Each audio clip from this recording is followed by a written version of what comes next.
जय श्री राम। तो आइए भक्तों, एक बार पुनः श्री रामचरितमानस के बाल कांड के भक्तिमय महासागर में गोता लगाते हैं। और आज का प्रसंग जो प्रभु श्री रामचंद्र जी और माता सीता जी के विवाह उत्सव का प्रसंग है, तो उस प्रसंग को आगे बढ़ाते हुए आइए पुनः प्रभु के चरणों में नतमस्तक होते हैं और ध्यान लगाते हैं। प्रभु का बारात जनकपुर में आ चुका है, मंडप सज चुका है। माता सीता को भी लेने के लिए सखिया सुलह श्रृंगार करके कैसे चल रही हैं, कैसे बाबा लिखते हैं, आइए सुनते हैं। कि चलित लाई सीतहि सखी सादर सचि सुमंगल भामिनी, नौ सप्त साजे सुंदरी सब मत कुजंजर कामिनी। कि कलिगाल सुनि मुनि ध्यान त्याग ही, काम को किल लाजही। मंजिर नुपुर कलित कंकन ताल गति बर बाजही। सुंदर मंगल का साज सजाकर रनिवार की स्त्रियां और सखिया आदर सहित सीता जी को लेकर चल लेती हैं। सभी सुंदर सुलह श्रृंगार की हुई हैं और मतवाले हाथियों की चाल की तरह चल रही हैं। उनके मनोहर गान को सुन सुनकर मुनि भी अपना ध्यान छोड़ दे और कामदेव भी इस प्रकार की कोयल जैसी आवाज सुनकर लज्जा जाए। सभी स्त्रियों के पायजेब पैजनी सुंदर कंकड़ तालिका में गति करके सुंदर मधुर संगीत बजा रहे हैं। बाबा लिखते हैं कि सोहति बनित वृंद महु, सहज सुहावनी सीव। छवि ललनागन मध्य जनु, सुषमातीय कमनीय। सहज ही सुंदर सीता जी स्त्रियों के समूह में इस प्रकार शोभा पा रही हैं, मानो छवि रूपी ललनाओं के समूह के बीच साक्षात परम मनोहर शोभा रूपी कोई स्त्री सुशोभित हो रही हो।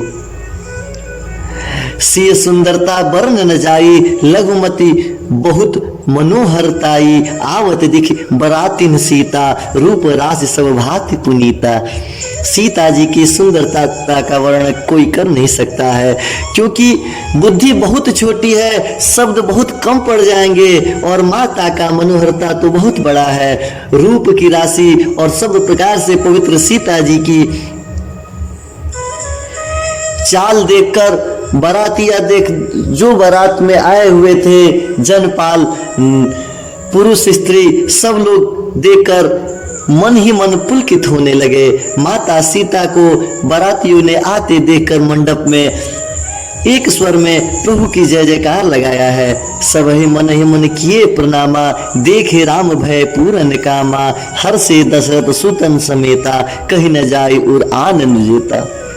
सभी ने उन्हें बड़े ही मन उद्घोष के साथ प्रणाम किया है। श्री रामचंद्र जी को देखकर तो सभी के पूर्ण काम हो जाएंगे, ऐसा सोचते हुए सब पुनः श्री रामचंद्र जी को प्रणाम करते हैं। राजा दशरथ जी अपने सभी पुत्रों सहित हर्षित हो गए हैं। उनके हृदय में जितना आनंद था वह आनंद की व्याख्या नहीं की जा सकती है।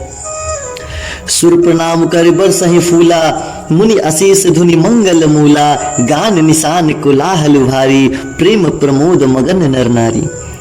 देवता प्रणाम करके फूल बरसा रहे हैं। मंगल की मूल मुनियों के आशीर्वाद की ध्वनि सुनाई दे रही है। गान और नगाड़ों से चारों तरफ पूरे ब्रह्मांड में संगीतमय शोर मच रहा है। सभी नर नारी प्रेम और आनंद में मग्न हो गए हैं। यही विदेशीय मंडप ही आई, प्रमुदित साथ पठई मुनिराई। तिहि अवसर कर विधि व्यवहारु, दुई कुल गुरु सब किन्ह अचारु। इस प्रकार माता सीता जी मंडप में आ जाती हैं। मुनिराज बहुत ही आनंदित होकर शांति पाठ करते हैं और इस अवसर की सब रीति व्यवहार एवं कुलाचार के साथ दोनों कुलगुरु स्वयं ही पूर्ण कराते हैं। बाबा लिखते हैं कि आचार्य करि गुरु गौरी गणपति मुदित विप्र पूजा वही। सुर प्रगति पूजा ले ही दे आशीष अति सुख पावही। मधुपर्क मंगल द्रव्य जो जही समय मुनि मन मोह चहे। भर कनक को पर कलश सो सब लिए ही परिचारक रहे। कुल रीत प्रीति समेत रवि कही देत सब सादर कियो। यही भांति देव पूजाई सीत सुभग सिंहासन दियो। सिया राम अवलोकनि परस्पर प्रेम काहु न लखि परे। मन बुद्धि बरबानी अगोचर प्रगट कवि कैसे करे। गोस्वामी जी लिखते हैं कि कुलाचार करके गुरु जी प्रसन्न होकर माता गौरी, प्रभु गणेश जी और ब्राह्मणों की पूजा करते हैं, क्योंकि सर्वप्रथम सबसे पहले किसी भी शुभ अवसर में माता गौरी और गणेश की पूजा की जाती है। तो ब्राह्मणों के द्वारा गौरी गणेश की पूजा की जाती है। देवता प्रकट होकर पूजा को ग्रहण भी करते हैं और आशीर्वाद भी देते हैं और अत्यंत सुख की प्राप्ति भी करते हैं। मधुपर्क आदि मांगलिक कार्यों को पूर्ण करके मुनि मन चाहा पदार्थ मांगने की कोशिश करते हैं। पदार्थ मांगने हेतु जैसे ही करते हैं, सेवकगण उसी समय सोने के परात में और कलशों में भर भर कर पदार्थ को लेकर तैयार रहते हैं। अर्थात सारे लोग प्रभु के इस विवाह उत्सव में सम्मिलित हो गए हैं और सब लोग के अंदर कोलाहल भरा हुआ है, सबका शरीर पुलकित हुआ है। स्वयं सूर्य देव भी प्रेम सहित अपने कुल की सब रीतियों को बतला रहे हैं। वे सब आदर पूर्वक सभी कार्यों को संपन्न भी करा रहे हैं। इस प्रकार देवता भी पूजा करा के प्रभु को देखते हुए मन अपने हर्षित करते हैं और इधर कुल गुरु मुनि सभी देव को बारंबार पूजकर सीता जी को सुंदर सिंहासन प्रदान करते हैं। माता सीता और प्रभु श्री रामचंद्र जी आपस में एक दूसरे को देखते हैं तथा उनका परस्पर प्रेम किसी को लख नहीं पड़ता है। जो बात श्रेष्ठ मन, बुद्धि और वाणी से भी पड़े है, इस बात को कभी अपने कविता के माध्यम से प्रकट भी नहीं कर सकता, क्योंकि प्रभु श्री राम और माता सीता का यह सानिध्य प्रेम अत्यंत अलौकिक है। होम समय तनु धरि अनुला अति सुख आहुति लेहि। विप्र वेश धरि वेद सब कह विवाह विधि दे। हवन के समय अग्नि देवता शरीर धारण करके बड़े ही सुख से आहुति ग्रहण कर रहे हैं और सारे वेद ब्राह्मण वेश धरकर विवाह की विधियां बतला रहे हैं। गोस्वामी जी लिखते हैं कि जनक पाट महिष जग जानी। सिय मातु की मिजाई बखानी। सुजस सुकृत सुख सुंदरताई। सब समेत विधि रची बनाई। जनक जी की जग विज्ञात पटरानी और सीता जी की माता का बखान तो कोई कर ही नहीं सकता। सुयस सुकृत पुण्य सुख और सुंदरता सबको बटोर कर विधाता ने उन्हें सवार कर तैयार किया है। अपितु कोई वो बहुत भाग्यशाली भी है, क्योंकि वो जगत जननी माता सीता की माँ है। समो जाने मुनिबर बोलाई। सुनत सुवासिनी सादर ले आई। जनक बाम दिश सोह सुनैना। हिमगिरि संग बनी जन्मैना। समय जानकर श्रेष्ठ मुनियों ने उनको बुलवाया। यह सुनते ही सुहागिन स्त्रियों ने उन्हें आदर पूर्वक मंडप के पास लेकर आती हैं। सुनैना जी जो कि जनक जी की पटरानी है, जनक जी के बाई ओर ऐसे बैठकर शोभा दे रही हैं मानो हिमाचल के साथ मैना रानी बैठी थी। कनक कलश मणि को पर रूरे। सुचि सुगंध मंगल जल पूरे। निज कर मुदित राय उर रानी। धरे राम के आगे आनी। पवित्र सुगंधित और मंगल जल से भरे सोने के कलश और मड़ियों के सुंदर पराते राजा और रानी ने आनंदित होकर अपने हाथों में लेकर श्री रामचंद्र जी के आगे रख दिया है। पढ़ई वेद मुनि मंगल बानी। गगन सुमन झरि अवसर जानी। बर बिलो की दंपति अनुरागे। पाय पुनीत पखारन लागे। मुनि मंगलवाड़ी से वेद पढ़ रहे हैं। सुअवसर जानकर आकाशों से फूलों की झड़ियां लग गई है। सभी देवी देवता देव कन्याएं दुल्हा को देखकर, दुल्हे के इस श्रृंगार को देखकर राजा रानी प्रेम में मग्न हो जाते हैं और उनके पवित्र चरणों को पखारने लगते हैं।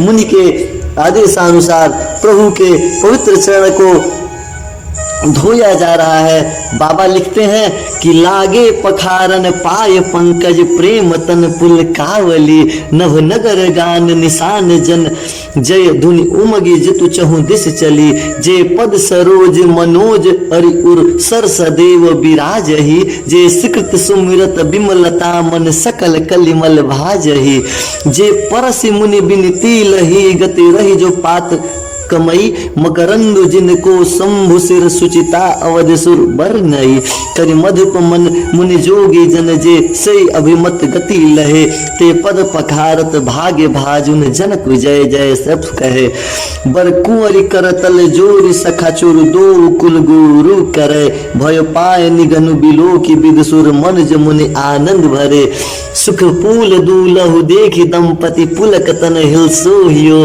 करि लोक वेद विधान कन्या दान नृपभूषण कियो हिमवंत जिमि गिरिजा महेश हरेश श्री सागर दई तिमि जनक राम हिसीय समर्पि विश्व कल कीर्तई नई क्यों करे विनय विदोह क्यों विदेह मूर्ति सावरी करि होम विधवत गाठी जोरी होन लागी भावरी करि होम विधवत गाठी जोरी होन लागी भावरी। गोस्वामी जी इस प्रकार व्याख्या करते हैं कि वे श्री रामचंद्र जी के इस मनोरम विवाह अत्सल स्थल को अपने नेत्रों से देख रहे हैं। बाबा लिखते हैं कि जब राजा रानी प्रेम पूर्वक प्रेम में मग्न होकर प्रभु के चरण कमलों को पखारते हैं, उसके बाद वे श्री रामचंद्र जी के चरण कमलों को पखार कर प्रेम से उनके शरीर को पुलकावली छाने लगती है। आकाश और नगर में होने वाली बजने वाले नगाड़े जय जयकार की ध्वनि मानो चारों दिशाओं में उमड़ चली है। जो चरण कमल कामदेव के शत्रु शिव जी के हृदय रूपी सरोवर में सदा ही विराजते हैं, जिनका एक बार भी स्मरण करने से मन में निर्मलता आ जाती है और वह कलयुग के सारे पाप भगा देते हैं, जिनका स्पर्श पाकर गौतम मुनि की स्त्री अहिल्या ने जो पापमयी थी परम गति को प्राप्त कर ली है और जिनका चरण कमलों का मकरंद रस गंगा जी शिव जी के मस्तक पर विराजमान है, जिसको देवता पवित्र की तरह मानते हैं। मुनि और योगी जन अपने मन का भौरा बनाकर जिस चरण कमलों का सेवा करते रहते हैं और मनवांछित गति को प्राप्त करते हैं, वही चरण आज राजा जनक जी धो रहे हैं। उन्हीं चरणों के भाग्य के पात्र बड़े भागी राजा जनक जी धो रहे हैं। यह देखकर सब प्रभु की जय जयकार लगाते हैं। बाबा आगे लिखते हैं कि दोनों कुलों के गुरु वर और कन्या के हथेलियों को मिलाकर शंखोच्चार करने लगते हैं। पारी ग्रहण हो जाता है। यह देखकर ब्रह्मादि देवता मनुष्य मुनि आनंद से भर जाते हैं। सुख के मूल दुल्हे को देखकर राजा रानी का शरीर पुलकित हो जाता है और हृदय में आनंद उमंग जाता है। राजाओं के अलंकार स्वरूप महाराज जनक जी ने लोक और वेद की रीतियों को पूरा करते हुए माता जानकी का कन्यादान कर देते हैं। जैसे हिमवंत ने शिव जी को पार्वती जी और सागर ने भगवान विष्णु को लक्ष्मी दी थी, वैसे ही जनक जी श्री रामचंद्र जी को सीता माता को समर्पित करते हैं। देखिए गोस्वामी जी क्या लिखते हैं कि जिस प्रकार हिमवान ने माता पार्वती का कन्यादान किया था और शिव जी को सौंपा था, और जिस प्रकार सागर ने भगवान विष्णु को लक्ष्मी जी को दिया था, वैसे ही राजा जनक ने श्री रामचंद्र जी को अपनी प्रिय पुत्री माता सीता को ही समर्पित करते हैं, जिसको विश्व में सुंदर नवीन कृति छा जाती है। विदेह अर्थात जनक जी कैसे विनती करे, उस सांवली मूर्ति ने तो उन्हें सचमुच देह की सुधुबुध से रहित कर दिया है। विधि पूर्वक हवन करके गठजोड़ी की जाती है और भावरे होने लगते हैं, अर्थात फेरे होने लगते हैं। बाबा लिखते हैं कि जय धुनि बंदी वेद धुनि मंगल गान निशान सुनि हर्षई बरसहि विबुधा सुरतर सुमन सजान। जय ध्वनि, बंदी ध्वनि, वेद ध्वनि, मंगल गान और नगाड़ों की ध्वनि सुनकर चतुर देवगण हर्षित हो रहे हैं और कल्प वृक्ष के फूल को भी बरसा रहे हैं। कुंवरी कुंवरी कल भावरी देही, नैन लाभ सब सादर लेही, जाई न बरनी मनोहर जोरी, जो उपमा कज कहो सो थोरी। वर और कन्या सुंदर भावरी दे रहे हैं। सब लोग आदर पूर्वक उन्हें देखकर नेत्रों का परम लाभ ले रहे हैं। मनोहर जोड़ी का वर्णन नहीं किया जा सकता है। जो उपमा कहा जाए वह भी उपमा और वो भी शब्द इस जोड़ी के लिए कम है। राम सिय सुंदर प्रतिछाई, जग मगगात मनिखम वन माही, मनहु मदन रति धरि बहु रूपा, देखत राम बियाहु अनूपा। श्री राम जी और माता सीता जी सुंदर परछाई मड़ियों के खंभों से जगमगा रही हैं। मानो कामदेव और रति बहुत से रूप धारण करके श्री राम जी के अनुपम विवाह को देख रहे हो। दरस लाल सा सकुच न थोरी, प्रगट दोरित बहोरी बहोरी, भय मगन सब देख निहारे, जनक समान अपान विसारे। बाबा लिखते हैं कि कामदेव और रति की दर्शन की लालसा और संकोच दोनों में ही कम नहीं है, अर्थात ये बहुत है। इसलिए वे मानो बार बार प्रकट हो रहे हैं और छिप रहे हैं, भेष बदलकर इस विवाह उत्सव का आनंद ले रहे हैं। सब देखने वाले आनंदमय हो गए हैं। जनक जी के साथ साथ सभी अपने सूझ बुद्धि भूल गए हैं। सब लोग प्रसन्नता से प्रभु श्री रामचंद्र और माता जानकी के इस विवाह उत्सव को देख रहे हैं। बाबा लिखते हैं कि अरुण पराग जलज भरिनी के, ससहि भूष लोभ अमी के, बहुरी वशिष्ठ दिन अनुशासन, बर दुल्हिन बैठे एक आसन। प्रमुदित मन है भावरी फेरी, नेग सहित सब रीत निवेरी, राम सिय सिर सेंदूर देही, शोभा कही न जात विधि के ही। मुनियों ने आनंद पूर्वक भावरे फिराई और नेग सहित सभी रीतियों को पूरा करते हैं। यहाँ पे गोस्वामी जी लिखते हैं कि बिना दान बिना नेग के कोई भी कार्य संपन्न नहीं होता है। इसलिए जनक जी हर समय हर कार्य पर ब्राह्मणों को और अपने मुनिगणों को नेग देते जाते हैं, पौनियों को नेग देते जाते हैं। सभी रीतियों को पूरा किया जाता है। श्री रामचंद्र जी माता सीता के सिर में सिंदूर दे रहे हैं। यह शोभा किसी प्रकार से कहीं नहीं जा सकती है, क्योंकि इस शोभनीय दृश्य के उपमा के लिए आज तक कोई भी शब्द ही नहीं बना है। अरुण पराग जलज भरिनी के, ससहि भूष अभि लोभ अमी के, बहुरी वशिष्ठ दिन अनुशासन, बर दुल्हिन बैठे एक आसन। मानो कमल को लाल पराग से अच्छी तरह से भरकर अमृत के लोभ से सांप चंद्रमा को भूषित कर रहा है। यहाँ श्री रामचंद्र जी के हाथों को कमल की और सिंदूर को पराग की, श्री राम जी की श्याम भुजाओं को सांप की और सीता जी के मुख को चंद्रमा की उपमा दी जाती है।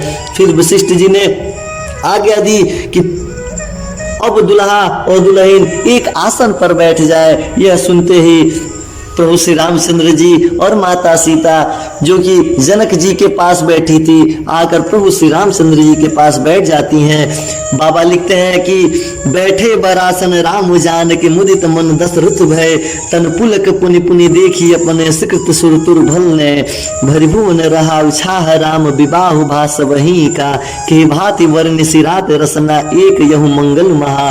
तब जनक पाई विशिष्ट आयुष ब्याह साज सवारी के, मांडव सुत्कृति उर्मिला कोरी लई हकारी के, कुसकेतु कन्या प्रथम जो गुण सूल सुख शोभामयी, सब रीति प्रीति समेत करि सो ब्याह नृप भरत ही दई, जानकी लघु भागिन सकल सुंदर शिरोमणि जानी के, सो तनय दिन्नी ब्याह लखनई सकल विधि सन्मानी के, जेह नाम सुत कीरत सुलोचन सुमुख सब गुण आगरी, सुदय रिपुसन भूपति रूपशील उजागरी, अनुरूप बर दुल्हिन परस पर लख सकुच ही हर सही, सब मुदित सुंदरता सराही, सुमन सुरगन बरसही, सुंदर सुंदर बरहन सब एक मंडप राजही, जनजीव उच्चारे अवस्था विभुन सहित विराजही, जनजीव उच्चारित अवस्था विभुन सहित विराजही, जनजीव उच्चारी अवस्था विभुन सहित विराजही।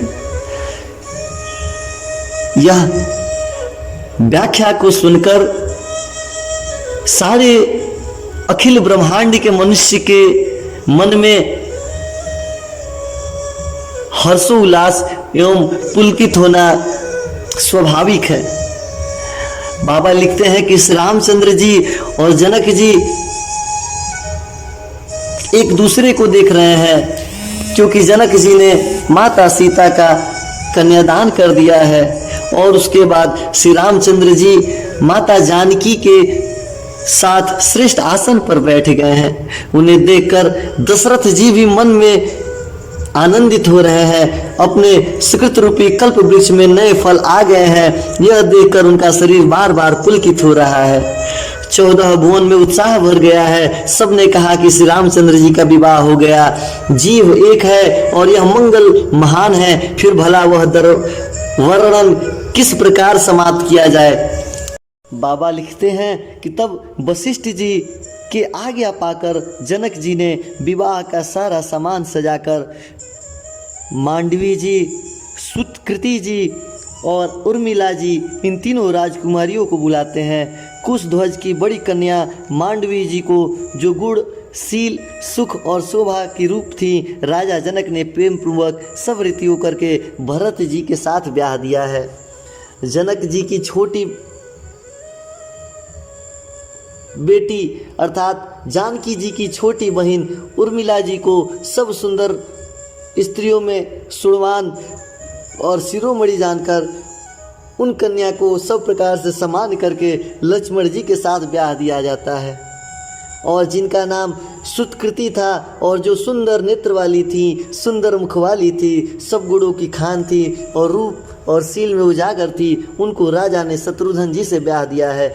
दुल्हे और दुल्हन को परस्पर अपने अपने अनुरूप जोड़ी देखकर सकुचाते हुए हृदय में हर्षित हो रही है। सब लोग प्रसन्न हो रहे हैं और उनकी सुंदरता का सराहना करने लगते हैं। देवगढ़ फूल बरसा रहे हैं। सब सुंदरी दुल्हनियां सुंदर दुल्हों के साथ एक ही मंडप में शोभा दे रही हैं। मानो जीव के हृदय में चारों अवस्थाएं, जागृत, स्वप्न, सुप्त और तूर्य, अपने अपने चारों स्वामियों अर्थात विश्व, तेजस, प्राग और ब्रह्म के साथ विराजमान हो रही हैं। बाबा लिखते हैं कि मुदित अवधपति सकल सुता, बंधुन समेत निहारी, जन पाए महिपाल मणि, कृहन सहित फलचारी। सब पुत्रों को बहुओं के साथ देकर अवधनेश दशरथ जी ऐसे आनंदित होते हैं मानो वे राजाओं के शिरोमणि। क्रियाओं, यज्ञ क्रिया, श्रद्धा क्रिया, योग क्रिया और ज्ञान क्रिया सहित चारों फल अर्थात अर्थ, धर्म, काम और मोक्ष को प्राप्त कर लिए हैं। तो आज के इस वृतांत को यहीं पे समाप्त करते हैं और फिर मिलते हैं अगले वीडियो में। तब तक के लिए जय श्री राम, जय जय श्री राम।